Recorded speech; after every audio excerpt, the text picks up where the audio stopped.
अच्छा जी, नेक्स्ट जो है वो आपके ऐड रोटेशन है। ऐड रोटेशन जो है इसमें 4 ऑप्शंस होते हैं।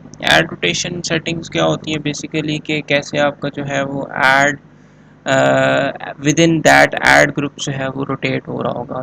ठीक है जी, ये इसमें 4 ऑप्शंस होते हैं। First one is optimise for clicks, second option is optimise for conversions, third one is rotate evenly, fourth one is rotate indefinitely. तो जो डिफ़ॉल्ट आपका सेटिंग होती है ऐड रोटेशन की, वो होती है जी optimize for clicks. The default is to optimize for clicks which shows that the ad that is most likely to get the click. और इसमें वो ऐड होते हैं जो आपके सबसे ज़्यादा क्लिक हो रहे होते हैं। If you have a KPI for convergence, अगर आपके इतने की परफॉर्मेंस इंडिकेटर्स हैं कि वो कन्वर्जन्स के लिए यूज़ हो रहे हैं, then this settings won't really suits your campaign. तब ये जो ऑप्शन है वो डिफ़ॉल्ट ऑप्शन आपके लिए बेस्ट नहीं होगा। Instead you may considering choose the optimise for conversion option. तो फिर आपको जो है वो सेकंड ऑप्शन कन्वर्जन्स वाले ऑप्शंस पे जाना पड़ेगा। अगर आपके KPIs इतने हैं कि वो कन्वर्जन रेट आपके लेके आ रहे हैं, तो आपको सेकंड सेटिंग्स की तरफ जाना पड़ेगा ऐड रोटेशन की। But in order to optimise the rotation previous campaign performance required. तो लेकिन आपको जो प्रीवियस परफॉर्मेंस है आपके एड्स की वो भी चाहिए होती है। If you are creating a brand new campaigns, you will want to choose the rotate evenly option. अगर आपकी कैंपेन्स बिल्कुल न्यू हैं और कोई हिस्टोरिकल डाटा नहीं है या कोई आपकी प्रीवियस कैंपेन्स की परफॉर्मेंस नहीं है, तो आप जो है रोटेट इवनली जो थर्ड ऑप्शन है उस पर जा सकते हैं। That gives every ad a fair chance to determine its placement. तो रोटेट इवनली ऑप्शन क्या करेगा, आपके हर ऐड को, जितने भी आपने एड्स जो है वो लगाए हुए हैं, उसको इक्वल चांस देगा कि उसकी प्लेसमेंट बने और वो जो है आपकी सर्चेज में जो है वो आपके एड शो हों। Finally, the rotate indefinitely option shows lower performing ads proportionately with higher performing ads. जो आपके रोटेट इंडेफिनेटली ऑप्शंस हैं या आपके जो लोअर परफॉर्मिंग एड्स हैं वो शो कर रहे होते हैं। This one is not really a great choice, so steer clear. तो रोटेट इंडेफिनेटली जो आपका फोर्थ ऑप्शन है, इसको जो है इस सेटिंग को हम ज़्यादा प्रेफर नहीं करते क्योंकि इसमें जो है आपके लोअर परफॉर्मिंग एड्स जो हैं वो आ रहे होते हैं। नेक्स्ट है जी कीवर्ड सिलेक्शन के। कीवर्ड्स जो हैं ये बड़े इंपॉर्टेंट होते हैं और इनकी सिलेक्शन जो है अपने ऐड ग्रुप्स में या अपने ऐड को लगाते हुए या कैंपेन्स चलाते हुए ये बड़ी इंपॉर्टेंट होती है। तो कीवर्ड सिलेक्शन जो है, your campaign is no setup and the next element involve selecting your keywords. आपने अपनी कैंपेन्स को सेट कर लिया है, अब जो है वो आपको कीवर्ड सेलेक्ट करने पड़ेंगे। This is the starting point for every campaign and is probably the most important part because it decides which keywords your ads will be shown for.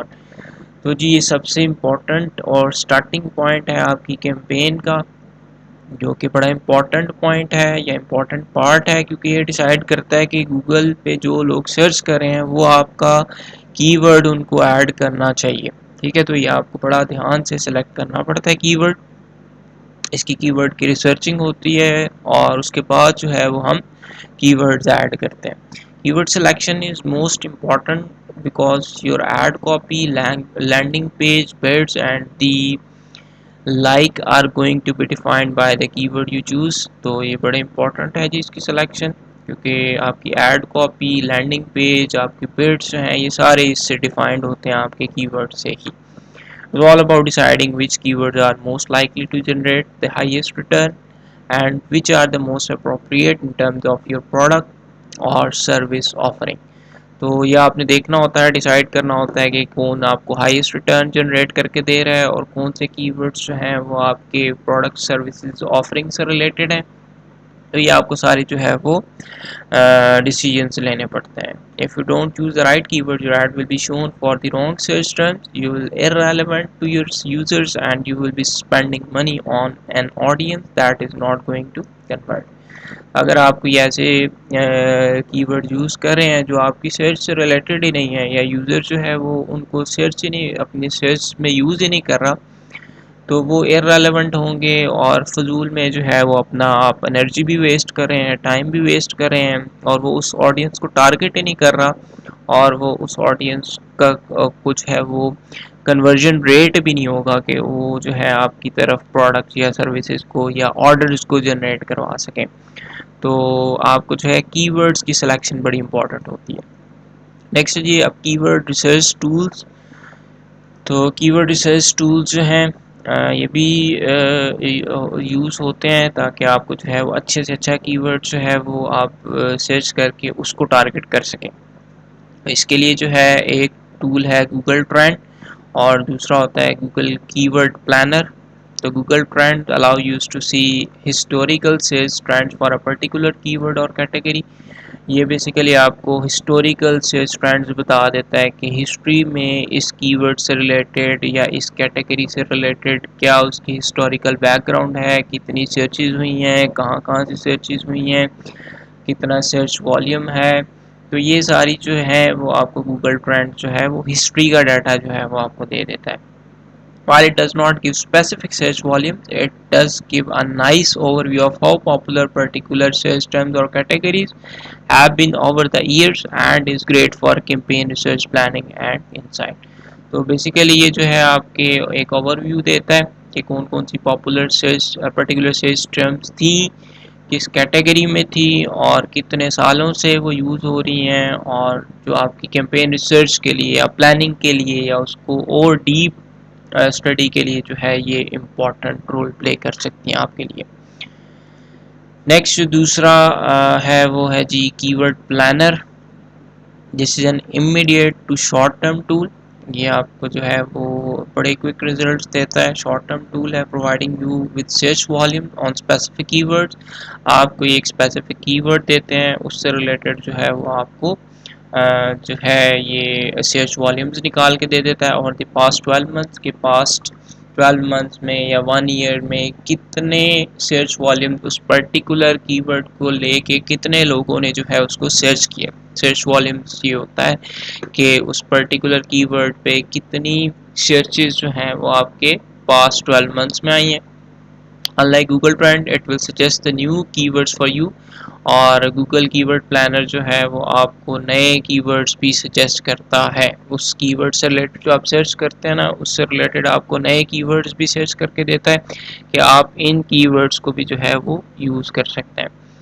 It also has a traffic estimator that will tell you how much traffic you should get if you bid and spend a certain amount। तो ये आपको एक estimate भी लगा के देता है कि कितनी ट्रैफिक जो है वो आप इस कीवर्ड से जो है वो जनरेट करवा सकते हैं। तो ये बड़ा अच्छा टूल है जी कीवर्ड प्लानर। इसमें काफ़ी जो है वो आपको एडवांस चीज़ें जो है वो मिल जाती हैं। नेक्स्ट है जी कीवर्ड मैच टाइप्स। तो कीवर्ड मैच टाइप्स जो हैं ये बड़े इम्पोर्टेंट हैं कि कितने टाइप्स के जो है वो आपके कीवर्ड मैच टाइप्स हैं, और जब भी कोई स्पेसिफिक यूज़र सर्च करता है तो कौन सा कीवर्ड मैच टाइप आपने लगाया होता है और किस तरह की उसकी एग्जांपल्स हैं या कैसे उसको देख रहे होते हैं। तो उसकी टाइप्स को देखते हैं जी। तो first one is exact match. ये जो है मोस्ट स्पेसिफिक मैच टाइप है कि जो कीवर्ड आपने देना है वही आपका अगर यूज़र सर्च करेगा तो आपका कीवर्ड टारगेट होगा। Let's suppose for example cheap hotels in Seattle. ये जो है आपने अपने कीवर्ड चूज़ किया हुआ है चीप होटल्स इन सीटल। तो ये जो है अगर आपका it means that the ad will only show when user types in cheap hotels in Seattle। exact match exact words यही लिखेगा यूज़र तब आपका ad शो होगा, ना इससे कुछ कम लिखेगा ना उससे कुछ ज़्यादा लिखेगा। ए एंड द भी ज़्यादा नहीं लिख सकता, तो अगर उससे एक वर्ड भी ज़्यादा लिखेगा तो आपका जो है वो कि जो ऐड है वो शो नहीं होगा। ठीक है जी, तो ये एग्जैक्ट मैच होता है। और you can choose exact match by typing 2 square brackets on either side of the keyword. इस तरह से जो है, ये एग्जांपल में भी आपको बताया हुआ कि दो कीवर्ड्स या कीवर्ड जो आप चूज करते हैं उसके दरमियान जो है वो स्क्वायर ब्रैकेट्स लगाते हैं, ताकि इससे हम शो करते हैं कि एग्जैक्ट जो है वो आपका मैच टाइप है। नेक्स्ट है जी फ्रेज मैच। फ्रेज मैच क्या होता है, ये थोड़ी सी आपको ब्रॉडर वैरायटी देता है कि अगर आपका सर्च टर्म्स जो है वो एग्जैक्ट नहीं भी होता तो थोड़ी सी रिलैक्सेशन मिल जाती है। Let's suppose for example cheap hotels, सिर्फ आपका कीवर्ड है चीप होटल्स और यूज़र सर्च कर रहा है cheap hotels in Seattle, the ad will still show because the word in Seattle comes after your keyword। तो आपने तो सिर्फ चीप होटल लिखा हुआ है, लेकिन यूज़र ने क्या सर्च किया है, चीप होटल इन सीटल। इन सीटल से भी जो है वो आपका एड जो है वो शो हो जाएगा। तो ये जी फ्रेज मैच होता है कि आपकी पूरी की पूरी फ्रेज जो है वो मैच हो जाती है और उससे रिलेटेड आपके ऐड जो हैं वो शो हो जाते हैं। If the same user searches for very cheap hotel, the ad will still show because the very came before your targeted keywords। तो अगर कोई सर्च कर रहा है वेरी चीप होटल, तभी आपका जो है ये चीप होटल जो कीवर्ड है इससे रिलेटेड आपके जो है वो एड शो हो जाएंगे। तो इस तरह के मैच को जो है वो हम क्या कहते हैं, फ्रेज मैच कहते हैं। नेक्स्ट है जी modified broad match. When starting a new campaign, this is probably the best match type to choose। अगर आप कोई न्यू कैंपेन्स बना रहे हैं तो modified broad match जो है वो बेस्ट है। The targeting is broader, but you are able to define the words with a clear search query that the user types in। For example, hotel near plus Seattle। तो इसमें क्या होता है जी, मॉडिफाइड ब्रॉड मैच में हम जो है वो प्लस का साइन जो है वो लगाते हैं। होटल्स के सामने भी आप देख सकते हैं प्लस का साइन है और सीटल के सामने भी जो है वो प्लस का साइन है। This mean that choose those words must be included in the user search query for your ad to be appear. तो ये जिनके आगे जो है वो हम प्लस का साइन लगाते हैं, ये यूज़र की क्यूरी में ऐड होंगे, तभी आपका जो है वो ऐड शो होगा। तो इसको हम क्या कहते हैं, मॉडिफाइड ब्रॉड मैच। तो नियर अगर ना भी हो क्यूरी में, लेकिन होटल और सीटल जो है ये दो वर्ड्स जो हैं वो अगर ऐड होंगे क्यूरी में तो आपका जो है वो ऐड शो हो जाएगा। इस तरह की मैच को हम मॉडिफाइड ब्रॉड मैच कहते हैं। नेक्स्ट है जी broad match. This match type a giant fishing net crawling through a digital ocean catching almost every search term regardless of relevance। तो इसमें जो है वो आपके बहुत ज़्यादा जो है इसमें फ्लेक्सिबिलिटी है और इसमें जो है हर सर्च टर्म जो है वो आपकी आ जाती है, लेकिन रेलेवेंसी अगर आपकी लैक करिए तो वो आपको नहीं देगा। You can choose broad match type similar simply typing the keyword with nothing before और आफ्टर इट। हम जो है कोई भी इससे ना प्लस का साइन ना ब्रैकेट्स वगैरह नहीं लगाते। For example if you keyword is umbrella, let's suppose आपने चूज किया हुआ कीवर्ड अम्ब्रेला और कोई यूज़र जो है वो सर्च करता है पैशियो फर्नीचर, तो पैशियो फर्नीचर जो है वो इस अम्ब्रेला से रिलेटेड है। तो भी आपका जो है वो अम्ब्रेला का कीवर्ड जो है वो टारगेट हो के आपका ऐड जो है वो शो हो जाएगा। तो इस तरह से जो है वो आपकी ब्रॉड मैच जो है वो बहुत ज़्यादा ब्रॉड जो है, इसका नाम से ज़ाहिर है ब्रॉड मैच है, काफ़ी ज़्यादा इसमें फ्लेक्सिबिलिटी है। नेक्स्ट जो है वो नेगेटिव मैच है, also known as negative keyword। This match type is great to prevent your ad from showing from certain search queries। For example, if a 2-star hotel does not want to display in the search results for 5-star hotels, let's suppose अगर आप जो है वो 2-star hotel जो है वो अपने search results में 5-star होटल के सर्च रिजल्ट्स में जो है वो नहीं ऐड करना चाहते, तो हम जो है नेगेटिव मैच करके इसको जो है वो एक्सक्लूड कर सकते हैं। तो इसमें जो है, इसमें जब आपको नेगेटिव मैच लगाना पड़ता है तो माइनस का साइन जो है, नेगेटिव का साइन जो है वो आपको स्टार्ट में लगाना पड़ता है। जिस तरह 5-स्टार होटल्स, इसके आगे इसके सामने जो पीछे जो है वो आप देख सकते हैं माइनस का साइन है, तो ये नेगेटिव एग्जैक्ट है। -5-स्टार होटल्स ये नेगेटिव फ्रेज है, इसी तरह -5 स्टार होटल ये नेगेटिव ब्रॉड है।